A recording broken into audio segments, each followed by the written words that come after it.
Okay, little seat in the woods. What's up, beautiful people? It's your homegirl, Miss Shameless, all up in the forest of Sweden. I thought it was gonna be cute to film outside. It's so beautiful and sunny, so I just really wanted to take advantage of this. This video, I wanted to share with you the lessons I've learned in this 1 year, my first official year into my 40s. I did a previous video on a decade on YouTube, like what I learned in like 10 years, because not only did I turn 40 last year, I was also on YouTube for 10 years. So you can watch that video here or in the info box below. It's so interesting because 41, I felt like it was like, what's the opposite of a butt crack year? Because Max, my husband, he turned 29, and I jokingly said, that's like a butt crack year.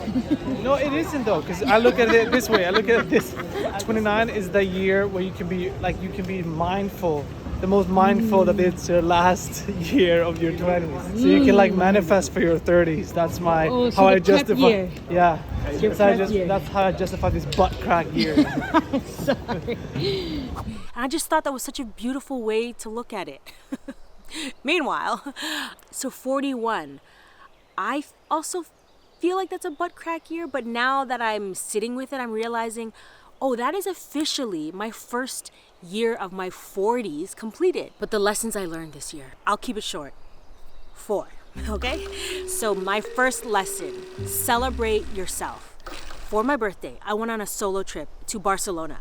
And that came about because the past 3 months, Max and I and our daughter, Saga, were traveling throughout Mexico and Guatemala, and I just felt so overwhelmed. Again, I uploaded a video on being an independent woman, but to go from being independent for years, decades, to being in a family, like full-on family dynamics. And it's not just normal. It's like literally we both work from home. We work together. We were traveling with our daughter. So there's just a lot.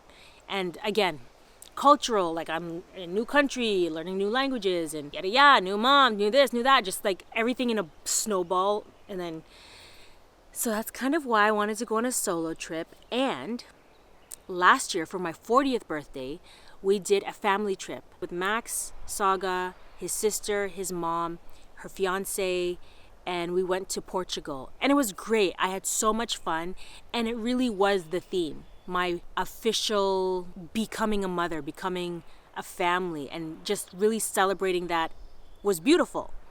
That being said, celebrate you. If there's one time you can be selfish or at least put yourself first, it's on your birthday. Because a lot of the times, like, you know, in the midst of planning a party, hosting something, I felt like I was just taking other people's considerations into account, which is really great. Like that's what good people do.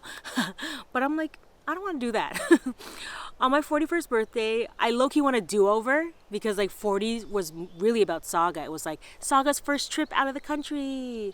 So I was like, I want to celebrate me. I don't want to have to even check in. Like I thought about going on a trip with my girls, and I'm like, I want to like go where I want to go. I want to sleep in or wake up when I want to wake up. I want to eat. I want to plan, not plan. I want to go at my own pace. I got to do that in Barcelona, and the gag of it all was I didn't even sleep that much because I was up editing and creating and doing photo shoots and like preparing for said photo shoots. But I got to celebrate me without having to worry about other people. And the funny thing is, I was on Instagram and I asked people, you know, any tips on what to do in Barcelona, because I literally did not plan anything. Bought my ticket, booked my hotel, and that was that. Found a photographer, Brad. Oh my goodness, Brad! I made a new friend while I was in Barcelona, Brad, and he's a photographer. And he is so talented. If you ever find yourself in Barcelona, I highly recommend that you try to book him so you can be just as fierce and fabulous. I will have my whole Barcelona adventures on my Patreon, okay? You can watch that here in the link below. That's where I'm going to be sharing more of like the stuff that I don't manage to post here. So I invite you to watch and see all the behind the scenes there. And I will be uploading there weekly, for sure. If I'm not uploading a video weekly, I am doing a live. So 3 videos and a live. Right. On Instagram, I had asked people what are things to do in Barcelona. I had a lot of recommendations. I screenshotted them. I think I did one, Sagrada Familia. And I had this pressure to do more because a lot of people were like, please post on your timeline so we know what to do. Or like, share your top things to do in Barcelona. I'm like, you want to know what I did? You want to know how I celebrated me? I did not wait in line to go to a tourist attraction. I literally just walked around and saw like the building. Thank you, Brad, for taking me to Sagrada Familia. I did not book tickets to go inside because I just didn't want to plan. I just really didn't want to. And I got a pedicure, I got a massage, I went shopping, I biked around Barcelona. I literally went on my own pace. It was a self-guided Maya tour of a city she has never seen and read very little about. So celebrate yourself. And what better way to do that than on your birthday? Lower your expectations. I had to lower my expectations. And that's not to say I'm lowering my goals, I'm lowering my ambitions or my drive. It's literally bringing my timeline of what I thought I was going to achieve all the way back down. Because when you have a child in daycare that gets sick every 2 weeks, literally like clockwork, every 2 weeks, our home gets slammed. And once someone is sick, it just, whatever plans I had go out the window. So I don't have very high expectations, and that could be a good thing or a bad thing. But for me, it's a very good thing because I tend to beat myself up if I don't achieve a certain thing by a certain time, and I'm just like, I'm done. I'm gonna get there, just not when I thought or think I'm gonna get there. The little isms that were cute in your 20s, that were cute maybe even in your 30s, but the minute you enter the 40s and you didn't work on those isms of yours, i.e., I don't know what to call them, I'm calling them isms, but like short temper, selfishness, or habits that you just kind of accepted as your identity, that no longer is cute the older you get. Like once you're 40 and up, now you're just like, oh, those are serious issues that you didn't address and they don't look cute anymore. They're really problematic, girl. So, yeah, what I've learned, yes, you can change, but you can change quicker and easier when you're younger.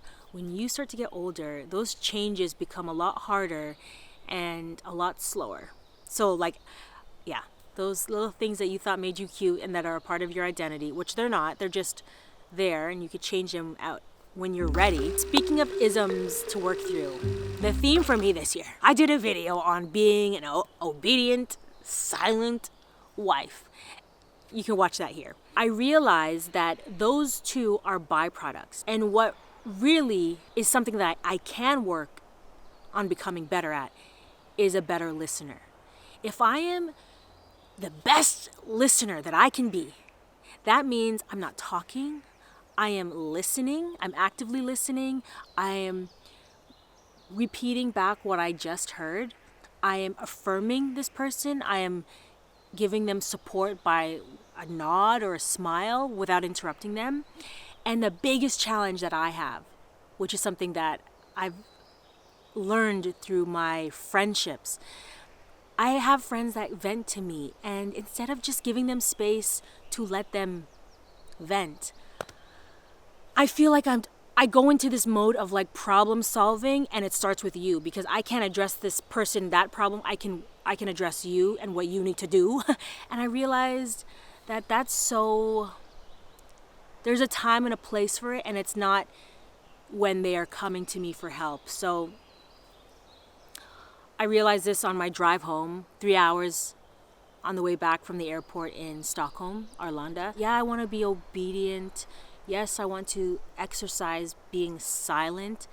But those two are truly a byproduct of listening. If you're so fully present in what this other person is saying, you won't be talking. And as a result, you'll be obedient. I know that's that word. I know. I talked about it in the video, but you'll be obedient and you'll be silent by default if you are listening, truly listening. So that is the big one. That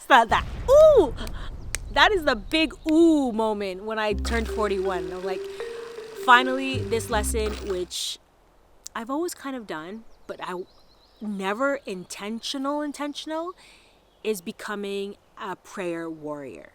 Like, we pray over our food at home, and I pray in the morning and at night, but I really want to be praying.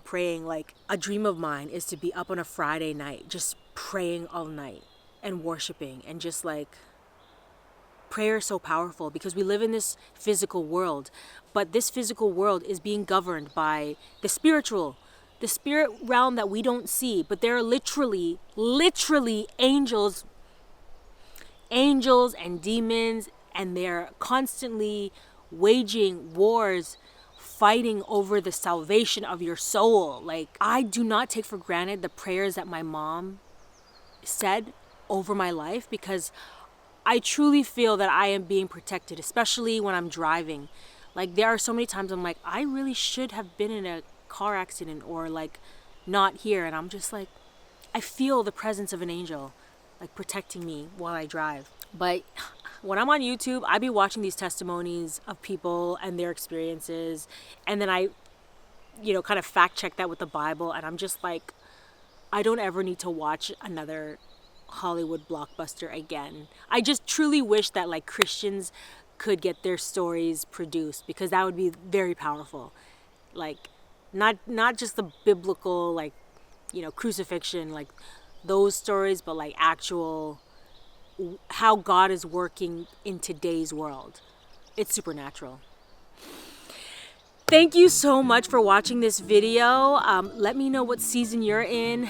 The season for me is listen. If you want to find out more about me, what I'm doing offline, you can subscribe to me on Patreon in the info box below. And until next time, remember to do you, be you, and stay true, boo. Be shameless. See, if you're busy listening, you can't talk. Those be some chatty birds, though.